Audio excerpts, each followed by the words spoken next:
অন্তত আল্লাহর কাছে জোর গলায় বলতে পারি যে কারো কাজ করে দেওয়ার জন্য আপনাদের কারোর কাছ থেকে আমি একটা পয়সাও নেইনি, এক কাপ চাও খাইনি। খাইছি নাকি? তা আমি তো আপনাদের পরীক্ষিত লোক, মুখ আগত দেখেছেন না? মুখি চুরি চামারি কইছু কিছু হাসির ব্যাপার না। আজকাল প্রায় দেখা যায় যে আপনার খালি সুযোগ পাইলে খালি চুরি করে, ঠিক না? তা আমি তো আপনাদের সঙ্গে দীর্ঘকাল ধরে কাজ করতেছি, 91 সাল থেকে।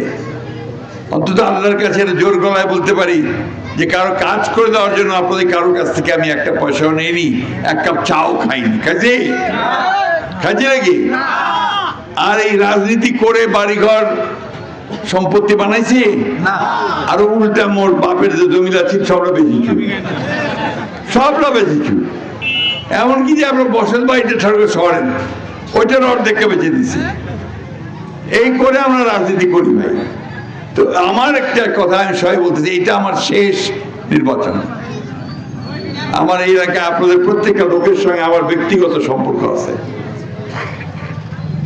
আপনাদের কথা আমার খুব মনে হয়, ফিল করি আমি। তা আমার শরীর এখন এত খারাপ হয়ে যাচ্ছে আস্তে আস্তে, বয়সও বাড়ছে।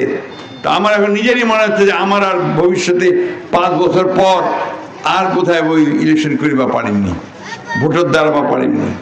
তো এইটা আমার শেষ ভোট, শেষ নির্বাচন।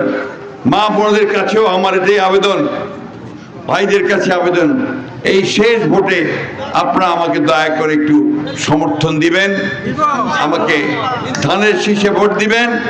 তাহলে ইনশাল্লাহ আমি আপনাদের কিছু কাজ করার সুযোগ পাবো। কি দিবেন তো? ঠিক আছে, কথা দেন।